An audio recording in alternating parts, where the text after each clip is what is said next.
আমার আল্লাহ তাআলা রব্বুল আলামিন মহাগ্রন্থ আল কুরআন, পবিত্র কুরআনুল কারীমের মধ্যে ডাক দিয়ে বলেন, ও দুনিয়ার বান্দা বান্দিরা শুনো, যদি তোমরা খাঁটি দিলে আমি আল্লাহ তাআলা রব্বুল আলামিনের কাছে আসিয়া তওবা করতে পারো, তাহলে আমি আল্লাহ রব্বুল আলামিন তোমাদের জীবনের গুনাহগুলোকে মাফ করিয়া দিব। মুসলমান ভাইরা রে আমার, হযরত ওমর ইবনুল খাত্তাব রাদিয়াল্লাহু তাআলা আনহু রাস্তা দিয়ে যাইতেছেন, হঠাৎ করে একটা যুবককে দেখতে পেলেন। যুবক হাউমাউ করে কান্না করে। ওমর ইবনুল খাত্তাব রাদিয়াল্লাহু তাআলা আনহু যুবককে ডাক দিয়ে বলে, ভাই গো, তুমি কি জন্য কান্না করো? তোমার কান্নার কারণটা কি বলো? ওমর ইবনুল খাত্তাব রাদিয়াল্লাহু তাআলা আনহু যখন ওই যুবককে এই কথা বলতেছে, যুবক বলে, তোমাকে বলে কোনো লাভ হবে না, আমি আমার কষ্টের কথা আমার নবীজির কাছে গিয়ে বলবো।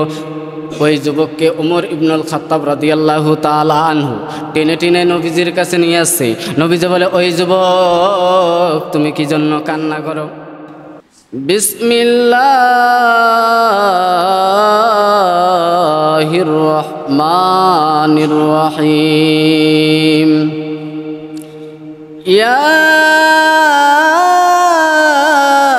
আইয়ুহাল্লাযীনা আমানু তুবু ইলাল্লাহি তাওবাতান নাসুহা। আনাস রাদিয়াল্লাহু তাআলা আনহু ক্বালা রাসূলুল্লাহি সাল্লাল্লাহু আলাইহি ওয়াসাল্লাম, লা ইউমিনু আহাদুকুম হাত্তা আকুনা আহাব্বা ইলাইহি মিন ওয়ালিদিহি ওয়া ওয়ালাদিহি ওয়ান নাসি আজমাইন। আজকে আমি আলোচনা করব দুইটা বিষয় নিয়ে, দুইটি বিষয়।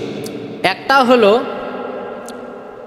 আশেকে রসুলকে, আর দুই নাম্বার তওবাকারীর মর্যাদা আল্লাহ তাআলার কাছে কতটুকু। এই দুইটা বিষয়ের উপর ইনশাআল্লাহ আলোচনা করব।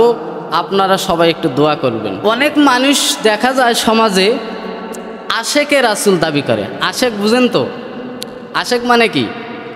প্রেমিক। আচ্ছা বলেন তো দেখি, যেই মানুষটা আশেক মানে প্রেমিক, আশেকে রাসূল মানে নবীর প্রেমিক। দুনিয়ার মধ্যে সবাই তো প্রেম ভালোবাসা করে, করে কি না?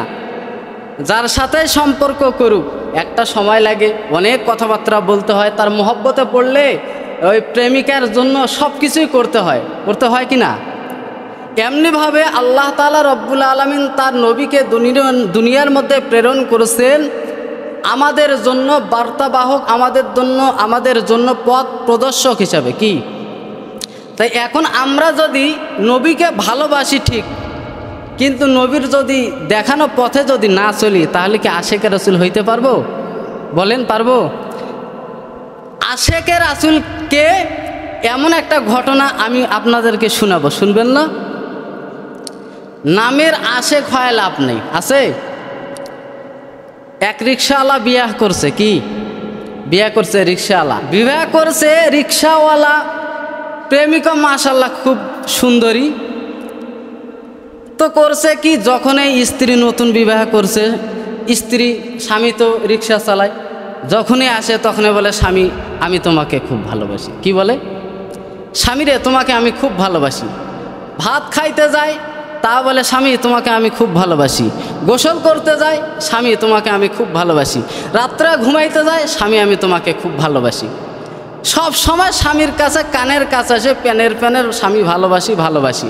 তো একদিনের এক ঘটনা, বেচারা রিক্সা নিয়ে বাহির হয়েছে, ফুলবাড়ি গেছে। ফুলবাড়ি আল্লাহর কি কাম, রিক্সাওয়ালা ওই রিক্সার সঙ্গে ট্রাকের সঙ্গে সংঘর্ষ। বেচারা তো চেয়ার পেটাং। লোকেরা হাসপাতালে নিয়ে গেছে, সেবা যত্ন দিচ্ছে, ভালো হয়েছে। এখন স্ত্রী গেছে, ওই যে ভালোবাসি স্ত্রী গেছে। যার পর স্ত্রী বলে, স্বামী রে তোমার এই সামান্য আঘাত কতক্ষণ থাকবে? এক সময় ঠিক হয়ে যাবে। যেই কথাটা আমি সকাল পর্যন্ত তোমাকে বলতে পারি না, স্বামী রে আমি কিন্তু তোমাকে খুব ভালোবাসি। বলেন তো এর মেজাজ কি ঠিক থাকবে?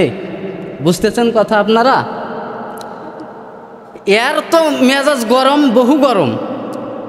আরে স্ত্রী, তুই আমাকে ভালোবাসিস এটা তো বলার দরকার নাই। তুই যদি আমাকে প্রকৃত পক্ষে ভালোবাসতি তাহলে তো ভালোবাসি বলার দরকার ছিল না।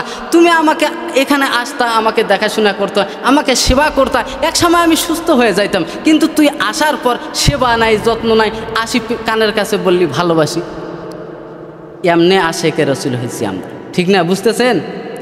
আমার মুখে নবীর সুন্নাহ নাই, আমার মাথার মধ্যে টুপি নাই নবীর জুব্বাটা আমার শরীরের মধ্যে নাই, অথচ আমরা সব সময় বলি আমি আশেকে রাসূল। লাভ হলো না। তা আশেকে রাসূল প্রকৃত পক্ষে হইতে গেলে নবীর দেখানো পথে চলতে হবে, ঠিক কিনা? আসেন, এই কথা তো বুঝতে পারছেন। মুহাম্মদুর রাসূলুল্লাহ সাল্লাল্লাহু আলাইহি ওয়াসাল্লাম হিজরত করে মদিনায় গেছে। দুইজন সাহাবী, ছোট্ট বালক, 8 বছর 10 বছর বয়স। কত? মুয়াজ আর মাআজ রাদিয়াল্লাহু তাআলা আনহু। নবীজি যখন হিজরত করে মক্কা থেকে মদিনায় গেছে, দুইজন সাহাবী বালক আসি নবীজিকে জিজ্ঞাসা করছে, এই লোক হুজুর কথাবার্তা বলছে, আমরা যেমনিভাবে আসি কোনো জায়গায় যদি যাই তাহলে ছোট ছোট বাচ্চারা বলে হুজুর করতে আইলেন, কি ব্যাপার?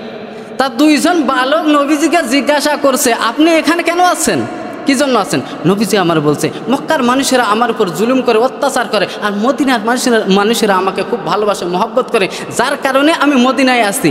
তো দুইজন বালক বলছে, নবীজি আপনাকে যে অত্যাচার করে, আপনার প্রতি সবচেয়ে কে আপনার প্রতি আঘাত করে, অত্যাচার করে? নবীজি বলছে আবু জেহেল। দুই ভাই কানের কাছে, এক ভাই আর এক ভাইকে বলে, কিরে ভাই শুনলি না কি বলছে? আমার নবীকে কষ্ট দেয়। আবু জেহেল বলতেছে, ভাই যদি কোনোদিন যুদ্ধের ডাক আসে তাহলে ওর কাল্লাটা কিন্তু আমরা দুই ভাই নিব। সুবহানাল্লাহ বলবেন না? এটা বলেন না, থাক বাড়িতে যা। এখন দুই ভাই কি বুদ্ধি করছে, যদি যুদ্ধের ডাক আসে তাহলে আমরা দুই ভাই যাওয়ার কাল্লাটা দিব। ঘটনাক্রমে কয়েকদিন পরে বদরের যুদ্ধ শুরু হয়ে গেল। দুইজন বালক, 8 বছর আর 10 বছরের বালক বাসায় গেছে, মা হাউমাউ করে কান্না করে। দুইজন যুবক জিজ্ঞাসা করছে, বালক জিজ্ঞাসা করছে, মা আপনি কান্না কেন করেন? করে বাবারে তোর বাপ তো মারা গেছে কয়েকদিন পূর্বে, আর তোমরা তো ছোট বালক, তোমরা তো যুদ্ধে অংশগ্রহণ করতে পারবা না। যেহেতু বদরের যুদ্ধে জিহাদের ডাক আছে, তোমরা তো যুদ্ধে অংশগ্রহণ করতে পারবে না। যদি যুদ্ধে অংশগ্রহণ করতা তাহলে তোমরা তো শাহাদাত বরণ করতা, আর আমি শাহাদাতের মা হিসাবে উঠতাম, শাহাদাতের স্ত্রী হিসাবে সেই কিয়ামতের ময়দানে আমি দাঁড়াই যাইতাম। কিন্তু সেই সৌভাগ্য তো হইল না, তোমরা তো ছোট বাচ্চা। দুইজন যুবক বলে, আরে মা তুমি কি বলো, আমরা ছোট তো ছোট, তো আমার রব কি ছোট? কি বলছে? আর আমাদের 10 কেন 20 বছরের বাচ্চা ফেসবুকত ঘাটে ফ্রি ফায়ার নিয়ে আছে কিনা? আর দেখেন 8 বছর 10 বছরের বালক, কিরকম রাসূলের মোহব্বত। তো যুদ্ধের আহ্বান শুরু হয়ে গেল, সবাই যখন যুদ্ধের জিহাদের ডাক শুরু হয়ে গেল, নবীজি বলছেন যে সবাই কাতারে দাঁড়াও, যুদ্ধে নিয়ে যাওয়ার জন্য সবাইকে সাইজ লাইন করেছে যে কে কে যাবে। তা নবীজি যখন যুদ্ধের ডাক দিয়েছে তো যাইয়া দেখে, যুদ্ধের ময়দানে যাইয়া দেখে যে কানা খোড়া ন্যাংরা ছোট পিসি সবাই দল বেঁধে। সুবহানাল্লাহ বলবেন না? তা নবীজি বলে, এটা তো যুদ্ধের মাঠ, এটা তো মসজিদের তসবিহ টিপা নয় যে মসজিদে যা সুবহানাল্লাহ সুবহানা, এখানে তো শক্তির দরকার আছে, ঠিক কিনা? তো দুইজন যুবক যখন ওই লাইনের মধ্যে দাঁড়াই গেছে, তো একজন আর একজন ভাইকে বলে, ভাই রে এটা তো নবী তো সাইজ মানান করে নিবে, শক্তিওয়ালা লোককে নিবে, বয়সওয়ালা, আমরা তো ছোট্ট বালক, আমাদেরকে নিবে, তো তুই ওই সামনে দাঁড়াস আর মুই ওই পিছনে দাঁড়ান। দুই ভাই বুদ্ধি করে দাঁড়াইছি। তো নবীজি খুঁজতে খুঁজতে ওই 10 বছরের বালকের কাছে গেছে। তা কিভাবে দাঁড়াইছে দেখে, স্টাইলটা দেখা, এইভাবে দাঁড়াইছে, মানে উঁচা জল দেখা যায়, লম্বা দেখা যায়, এইভাবে যখন দাঁড়াইছে তো নবীজি ওই বালকের কাছে গেছে, যার পর জিজ্ঞাসা করছে, বালক রে তোমার বয়স কত? বলে আমার বয়স 10 বছর। তোমার তো আমি শুনছি তোমার বাবা কয়েকদিন পূর্বে মৃত্যুবরণ করছে, তোমাকে যুদ্ধে অংশগ্রহণ করার দরকার নাই, তুমি বাসায় যাও, তোমার বৃদ্ধ মা আছে, তোমার মার সেবা যত্ন যদি করো তাহলে আল্লাহ তাআলা তোমাকে কবুল ওই যুদ্ধের জিহাদের সওয়াব দান করবে। সুবহানাল্লাহ। ওই যুবক বলে, নবীজি আপনি এটা কি বলেন? আমি তো এই অবস্থা দেখে আসছি, আমার মা হাউমাউ করে কান্না করে, যদি আমার স্বামী থাকতো যুদ্ধে অংশগ্রহণ করতো, আর যদি শহীদ হইতো তাহলে কাল কিয়ামতের ময়দানে আমি শহীদের স্ত্রী হিসাবে উঠতাম, ওই অবস্থান দেখেই তো আমি আসছি। তো বলে তুমি তো একটু সাইজ মানে আসো, ঠিক আছো, আচ্ছা তোমাকে নিলাম। প্রথম ভাই ঠিক হয়ে গেছে, সিলেক্টেড হয়ে গেছে, যুদ্ধে অংশগ্রহণ করবে। যাইতে যাইতে যাইতে ওই সামনে যায় দেখে ওই 8 বছরের বালক একই অবস্থা, ওইভাবে পাটা উঁচা করে দাঁড়িয়ে আছে। নবীজি বলে, কিরে তুই এই জায়গায় কী জন্য আসছিস? তুই তো বালক, তোর তো এখনও যুদ্ধে যাওয়ার ফরজ হয় নাই, যুদ্ধে অংশগ্রহণ করা লাগবে না, তুই বাসায় যা। বলে, নবীজি ওই যে সামনে যে বললেন তাকে অনুমতি দিয়েছেন, ওটা আমার বড় ভাই, আমাকে যুদ্ধে অংশগ্রহণ করার সুযোগ দেন। নবীজি বলে, তুমি তো বালক, যাইতে পারবে না। ওই যুবক বলছে, ওই ছোট্ট বালক বলে, নবীজি আপনার কাছে আমি একটা আবদার করি, আপনি আবদারটা রাখবেন কিনা বলেন। বলে, কি আবদার বলো। বলে, আমার ভাইয়ের সঙ্গে আমাকে কুস্তি লড়াই করার একটা সুযোগ করে দেন, যদি আমি আমার বড় ভাইকে হারাইতে পারি তাহলে আমাকে যুদ্ধে নেবেন কিনা বলেন। নবীজি বলে, আচ্ছা ঠিক আছে। দুই ভাইয়ের মধ্যে কুস্তি লড়াই শুরু হয়ে গেল। তাই ছোট ভাই বড় ভাইয়ের কানের কাছে যাইয়া বলে, বড় ভাই তুমি তো একটু নাদুস নুদুস হাত, তুমি যদি আমাকে ধরো তাহলে তো আমি পারবো না, তুমি যেহেতু সিলেক্টেড হয়ে গেছো আমাকে একটু অনুমতি, আমাকে একটু সুযোগ করে দাও, তোমাকে যদি আমি যখন ধাক্কা মারবো তুমি জমিনের মধ্যে পড়ে যাবা, তখন তো নবীজি আর না বলতে পারবে না, আমরা দুই ভাই সিলেক্টেড হয়ে যাব। ওই ছোট্ট বালকের মধ্যে যুদ্ধ শুরু হয়ে গেল, মারামারি শুরু হয়ে গেল। কানের কাছে যে বলছে, ধাক্কা মারছে বড় ভাই জমিনের মধ্যে, বলছে ওই ছোট্ট বালক নবীজির কাছে আসছে, আসার পর বলছে, নবীজি আপনার ওয়াদা ঠিক রাখেন। নবীজি বলছে, আচ্ছা ঠিক আছে। তো দুই ভাই যুদ্ধের মধ্যে অংশগ্রহণ করছে। হযরত আব্দুর রহমান ইবনে আউফ রাদিয়াল্লাহু তাআলা আনহুকে ওই দুজন বালক বলতেছে যে এখানের মধ্যে এই যে লোকগুলা দেখা যায়, এখানকার মধ্যে আবু জেহেলকে। বলে, ওই যে দাঁড়ায় আছে ওই হলো আবু জেহেল। দুই ভাই দৌড়ে গেছে, ছোট্ট মানুষ, আর আবু জেহেল ছিল উটের উপরে, কি করছে, পারবে না তো তাদের হাতে সূরা ছিল, ওই উটের পায়ের মধ্যে মারছে। ওই সময় ওমর ইবনে আউফ রাদিয়াল্লাহু তাআলা আনহু ওই আবু জেহেল কাল্লাটা দুই ফাঁক করে দিছে, বলেন সুবহানাল্লাহ। তা আপনাদেরকে আমি কি বুঝাইলাম, এরা হলো আশেকে রাসূল, আমরা আশেকে রাসূল হইতে পারছি, মুখে বলতেছে আশেকে রাসূল, আমার মধ্যে নবীর সুন্নাহ নাই, মাথার মধ্যে নবীর টুপি নাই, জুব্বা নাই, অথচ আমরা আশেকে রাসূল দাবি করতেছি। আল্লাহ তাআলা রব্বুল আলামিন বলছেন, ইয়া আইয়ুহাল্লাযিনা আমানু তুবু ইলাল্লাহি তাওবাতান নাসুহা। আল্লাহ রব্বুল আলামিন মহাগ্রন্থ আল কুরআন, কুরআনুল কারীমের মধ্যে ডাক দিয়ে বলেন, ইয়া আইয়ুহাল্লাযীনা আমানু তুবু ইলাল্লাহি তাওবাতান নাসুহা। আমার আল্লাহ তাআলা রব্বুল আলামিন মহাগ্রন্থ আল কুরআন, পবিত্র কুরআনুল কারীমের মধ্যে ডাক দিয়ে বলেন, ও দুনিয়ার বান্দা বান্দিরা শুনো, যদি তোমরা খাঁটি দিলে আমি আল্লাহ তাআলা রব্বুল আলামিনের কাছে আসিয়া তওবা করতে পারো, তাহলে আমি আল্লাহ রব্বুল আলামিন তোমাদের জীবনের গুনাহগুলোকে মাফ করিয়া দিব। মুসলমান ভাইরা রে আমার, হযরত ওমর ইবনুল খাত্তাব রাদিয়াল্লাহু তাআলা আনহু রাস্তা দিয়ে যাইতেছেন, হঠাৎ করে একটা যুবককে দেখতে পেলেন, যুবক হাউমাউ করে কান্না করে।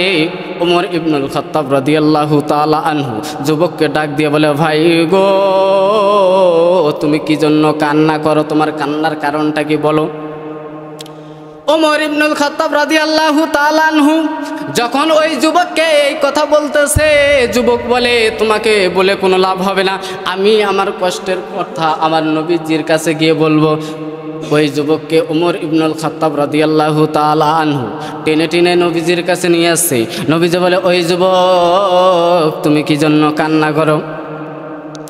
নবীজিকে বলে যুবক, নবী গো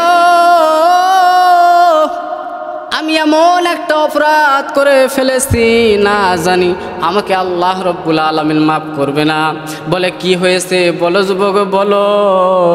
যুবক এবার ডাক দিয়ে বলে, নবী গো আমার পেশা এবং নেশা, দুনিয়ার মধ্যে যখন কোনো মানুষ মৃত্যুবরণ করে, যখন দুনিয়ার সমস্ত মানুষগুলো ঘুমাইয়া যায় রাতের অন্ধকারে, আমি যাইয়া ওই মানুষগুলোকে দাফন কাফন করা মানুষগুলোকে রাতের বেলা যাইয়া ওই মানুষগুলো থেকে কাফনের কাপড়গুলো চুরি করে বাজারের মধ্যে আনিয়া বিক্রি করি, এই টাকা রোজগার করে আমি আমার সংসার চালাই।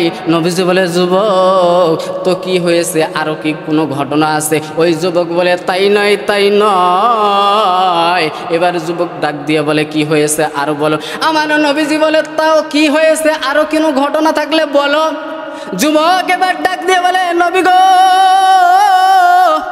একদিনের ঘটনা, প্রতিদিনের ন্যায় আমি একটা লাশ চুরি করতে গেছি, লাশ থেকে কাফনের কাপড় চুরি করার জন্য রওনা হয়েছি।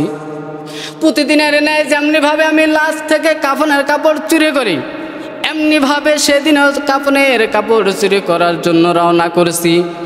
কবর থেকে, উপরের কবর থেকে মাটিগুলো সরাই দিছি, পাশগুলো সরাই দিছি। কবরের থেকে লাশটাকে উলঙ্গ করে কবর থেকে কাফনের কাপড়টাও তুলে নিয়ে আসছি। নবীজি বলে, আর কোনো ঘটনা থাকলে বলো। যুবক ডাক দিয়ে বলে, নবী গো, একদিনের ঘটনা, ওই লাশ চুরি করতে গিয়ে যখন কাফনের কাপড়গুলো যখন চুরি করে নিয়ে আসতেছি, এমন মুহূর্তে আমাকে কে জানা বলে, এ যুবক, তুমি কি কোনো এই দুনিয়ার মধ্যে এরকম কোনো সুন্দরী নারীকে দেখতেছো? এরকম সুন্দর নারীকে কি কোনোদিন দেখেছো? যুবক আসলে এই লোকটাকে ওই কবরের লাশটার দিকে তাকাইয়া দেখে, এরকম সুন্দরী রমণী নারী দুনিয়ার মধ্যে সে দেখে নাই। সেদিন শয়তানের ধোকায় পড়িয়া, শয়তানের ওয়াসওয়াসায় পড়িয়া, সেই দিন আমাকে শয়তান ওয়াসওয়াসা দিয়েছে। হুজুর গো, আমি সেই দিন শয়তানের ওয়াসওয়াসায় পড়িয়া ওই মৃত লাশটার সঙ্গে জিনা করে ফেলেছি। নাউজুবিল্লাহ বলেন। হুজুর গো, যখন আমি এই মহিলাটার সঙ্গে, যুবতীর সঙ্গে যখন জেনা করে ফেলেছি, আমি জেনা করে আসতেছি, এমন মুহূর্তে আল্লাহ রব্বুল আলামিন ওই যুবতী নারীর জবানে কথা চালু করে দিয়েছে। যুবতী আমাকে ডাক দিয়ে বলে, এ যুবক, তুই এটা কি করলি?